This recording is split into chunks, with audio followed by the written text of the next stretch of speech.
जय हिंद आप सभी लोगों को। स्वागत है आप सभी का एक बार फिर से एग्जाम प्लस के ऑनलाइन प्लेटफॉर्म। जैसा कि आप सभी लोग जानते हैं कि हम लोगों ने एग्जाम प्लस के ऑनलाइन प्लेटफॉर्म पर एक क्विज की सीरीज शुरू की। तो उसी सीरीज में आज आगे बढ़ते हुए हम लोग देखेंगे कि किस तरीके से उसमें हम लोग और चीजों को कर सकते हैं। और इस बार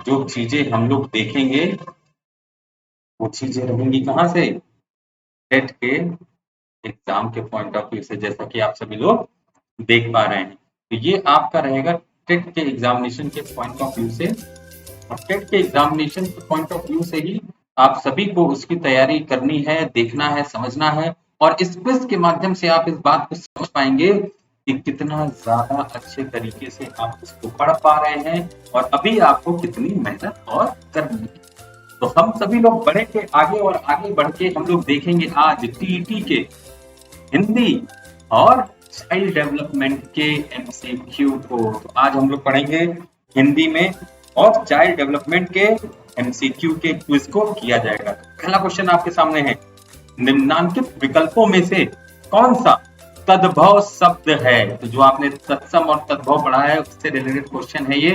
निम्नांकित विकल्पों में से कौन सा तद्भव शब्द है? ऑप्शन ए रात्रि, ऑप्शन बी वेदना, ऑप्शन सी लोमस या ऑप्शन डी बिजली। इनमें से वो कौन सा शब्द है जो तद्भव शब्द है? आप सभी लोग इसके तत्सम को भी जरूर से कमेंट करिएगा, फटाफट से आंसर करिए जल्दी, फास्ट एवरीवन। निम्नलिखित या निम्नांकित विकल्पों में से कौन सा तद्भव शब्द है? ऑप्शन ए रात्रि, ऑप्शन बी वेदना, ऑप्शन सी लोमस या ऑप्शन डी बिजली। And the correct answer is बिजली is the correct answer. Second question, निम्न में से पुल्लिंग शब्द क्या है?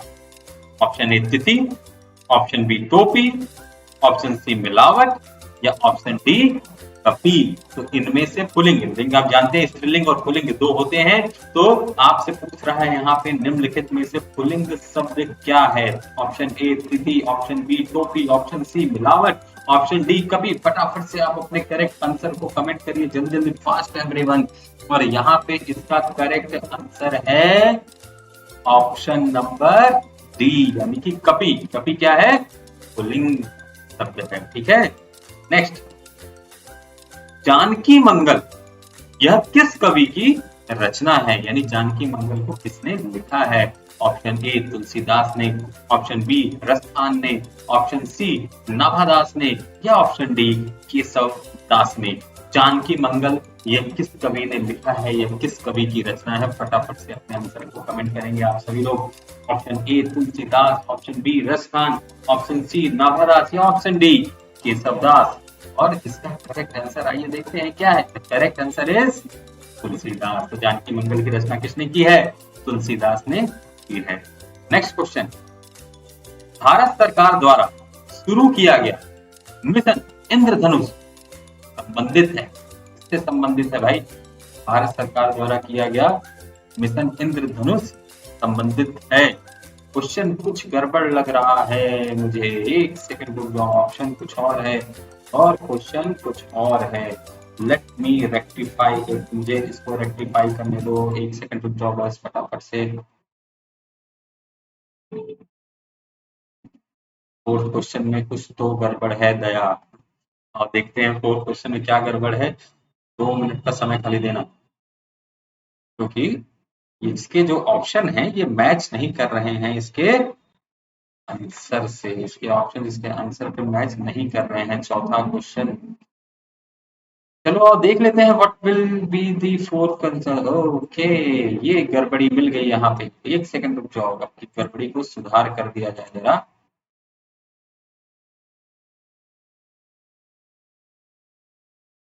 चलो, and here comes the correct.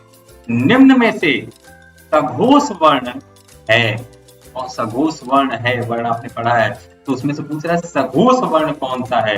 Option A क, ग, ऑप्शन बी क द ड़, ऑप्शन सी क ध न या ऑप्शन डी प ग और अ, इनमें से कौन सा है जो सघोष वर्ण है? फटाफट से आंसर करेंगे आप सभी लोग। सघोष वर्ण इनमें से कौन सा है? आइए जानते हैं इसका करेक्ट आंसर। इसका करेक्ट आंसर है ऑप्शन सी, द, ध और न। Option C is the correct answer. Next question, निम्न में से मुहावरे का सही अर्थ है? मुहावरा क्या है? गंगा लाभ होना। तो ये जो मुहावरा है गंगा लाभ होना का सही अर्थ क्या है?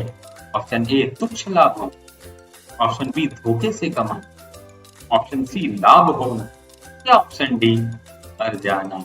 इनमें से कौन सा इसका सही अर्थ है? गंगा लाभ होना जो मुहावरा है, इस मुहावरे का सही अर्थ फटाफट से कमेंट करेंगे आप सभी लोग। समय ज्यादा नहीं लेंगे, जल्दी जल्दी से आप सभी लोग कमेंट करेंगे। और इसका करेक्ट आंसर यहाँ पर है ऑप्शन डी, मर जाना is the correct answer. Next, निम्न में से शुद्ध वर्तनी है? इनमें से शुद्ध वर्तनी कौन सी है? ऑप्शन ए औद्योगिक, ऑप्शन बी पारलौकिक, ऑप्शन सी यथेष्ट या ऑप्शन डी लोहा।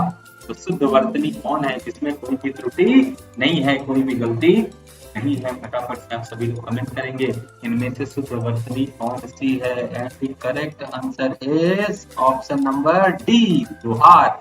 ये क्या है? करेक्ट आंसर है, ये शुद्ध वर्तनी है, इसमें बाकी में त्रुटि है। नेक्स्ट, छाया कहानी के लेखक कौन है? इसने छाया कहानी को लिखा है? Option a Jaishankar Prasad, option b Sudarshan, option c Nirala या ऑप्शन डी छाया कहानी के लेखक कौन है? Option a Jaishankar Prasad, option b Sudarshan, option c Nirala या ऑप्शन डी पंत। इनमें से कौन है? और इसका करेक्ट आंसर देखते हैं क्या होगा। Correct answer is Jaishankar Prasad. तो छाया कहानी किसने लिखी है? जयशंकर प्रसाद ने लिखी है।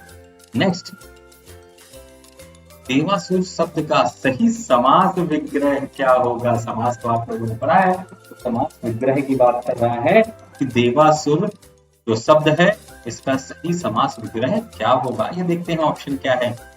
ऑप्शन ए देव से महान असुर, बी है सॉरी ऑप्शन ए है देव और असुर, ऑप्शन बी है देव के लिए असुर, ऑप्शन सी है देव से महान असुर और ऑप्शन डी है असुर के समान देव। इनमें कौन सा करेक्ट आंसर है? फटाफट से सब लोग देखेंगे करेक्ट आंसर क्या होगा देवासुर पर। इसका करेक्ट आंसर है देव और, जैसे आपने सुना होगा ना देवासुर संग्राम, मतलब क्या हुआ? देव और असुर का संग्राम, देवों और असुरों के बीच में हुआ संग्राम। नेक्स्ट, पंडित जवाहरलाल नेहरू किस दैनिक पत्र के संस्थापक तथा निदेशक मंडल के अध्यक्ष थे? Option a National Herald, option b Dainik Bhaskar, option c Hindustan Times या ऑप्शन डी डेक्कन हेराल्ड। अभी ये काफी चर्चा में भी चल रहा है वर्तमान में, तो आप सभी लोगों को इसका आंसर पता होना चाहिए। पंडित जवाहरलाल नेहरू किस दैनिक पत्र के संस्थापक तथा निदेशक मंडल के अध्यक्ष थे? Option a National Herald, option b Dainik Bhaskar, option c Hindustan Times या ऑप्शन डी डेक्कन हेराल्ड। और इसका करेक्ट आंसर क्या है अभी देखते हैं। The correct answer is National Herald. के अभी आप सुन भी रहे हैं, मोदी ने बुलाया हुआ है गांधी जी को अपने यहाँ। नेक्स्ट, वे क्रिया जो कर्म के बिना होती हैं उन्हें कौन सी क्रिया कहा जाता है? जो कर्म के बिना क्रिया होती उन्हें कौन सी क्रिया कहते हैं? ऑप्शन आर समापिका क्रिया, पूर्वकालिक क्रिया, कर्म क्रिया या क्रियार्थक क्रिया। इनमें से वो कौन सी क्रिया है जो के बिना होती है? फटाफट से आंसर करिए अपना comment. Fast everyone guys, fast करेंगे, समय ज्यादा नहीं लेंगे क्योंकि ये सब देखते ही लगाने वाले आंसर्स हैं। तो इसका करेक्ट आंसर क्या होगा? अकर्मक क्रिया is the correct answer. Next, अधिगम स्थानांतरण की योग्यता को बढ़ाने के लिए अध्यापक को नहीं करना चाहिए। अब ये चाइल्ड साइकोलॉजी आ गया, सीडी चाइल्ड डेवलपमेंट। अधिगम स्थानांतरण की योग्यता को बढ़ाने के लिए अध्यापक को नहीं करना चाहिए क्या? ऑप्शंस, तो क्रिया को प्रोत्साहित करना, रटने की प्रवृत्ति को प्रोत्साहित करना, सूझ द्वारा सीखने का विकास करना, सामान्यीकरण पर बल देना। सुबह सुबह कौन सी चीज है जो अध्यापक को नहीं करनी चाहिए अधिगम स्थानांतरण की योग्यता को बढ़ाने के लिए? और इसका करेक्ट आंसर क्या है? द करेक्ट आंसर इज रटने की प्रवृत्ति को प्रोत्साहित करना। रटने की प्रवृत्ति को नहीं प्रोत्साहित करना चाहिए, क्या समझना चाहिए?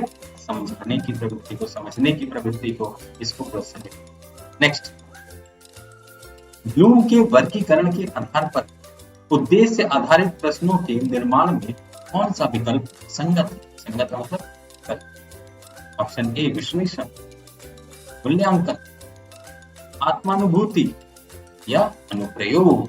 ठीक है, ब्लूम के वर्गीकरण के आधार पर उद्देश्य आधारित प्रश्नों के निर्माण में कौन सा विकल्प असंगत है? ब्लूम ने जो वर्गीकरण किया है उसके आधार पर पूछ रहा है आपसे, तो अपना फटाफट से आंसर कमेंट करिए।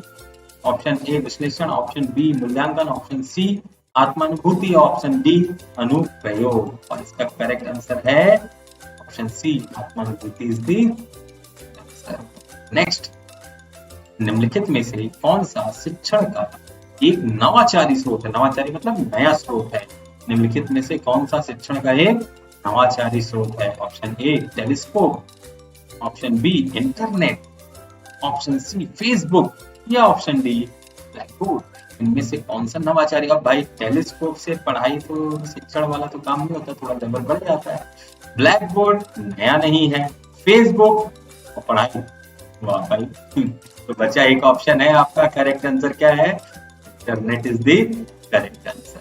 नेक्स्ट, विद्यार्थियों की शिक्षण से अधिक भागीदारी निम्नलिखित विधि के द्वारा संभव है। शिक्षण में उनकी अधिक से अधिक भागीदारी बढ़े, उसके लिए कौन सी विधि है जिसके सबसे ज्यादा जिसके द्वारा संभव हो पाएगा ये?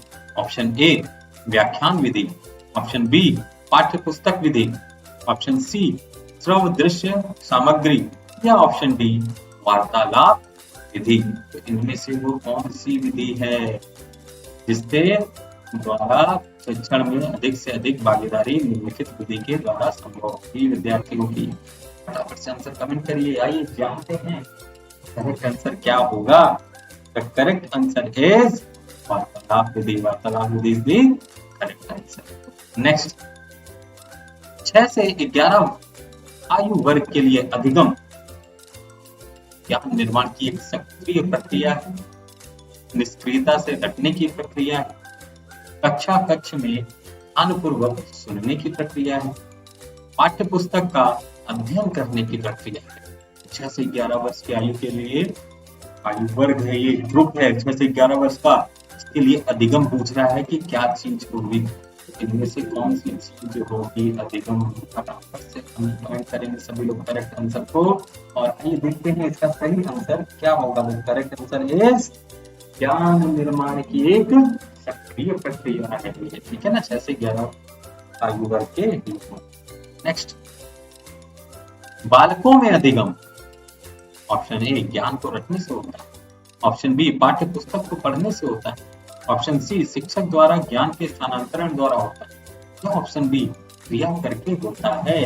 बालकों में अधिगम किसकी वजह से होता है? फटाफट से बताइए, कमेंट करिए अपने करेक्ट आंसर को। जो ऑप्शन करेक्ट लगता है उसको आप फटाफट से आंसर करेंगे। और यहाँ पे करेक्ट आंसर क्या है? करेक्ट आंसर इज क्रिया करके होता है।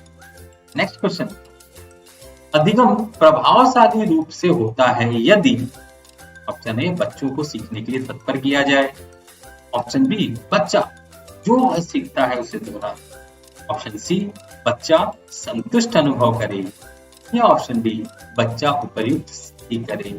बच्चों में जो देखा जाता है एक अधिगम प्रभावशाली रूप से होता है, वो कैसे होता है? इनमें से कौन सा ऑप्शन आपको लगता है जिसकी वजह से ये होता है प्रभावी रूप से या प्रभावशाली रूप से? इसका करेक्ट आंसर जानते हैं क्या होगा? इसका करेक्ट आंसर तो यानी सभी करे, क्या क्या करे?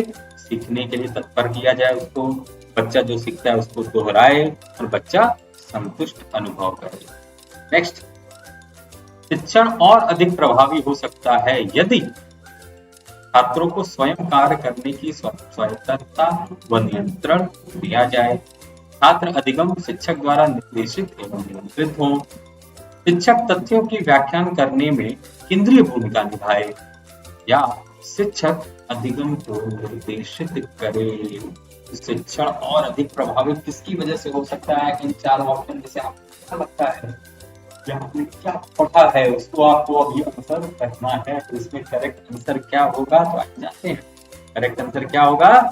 ऑप्शन ए, छात्रों को स्वयं कार्य करने की स्वायत्तता व नियंत्रण दिया जाए।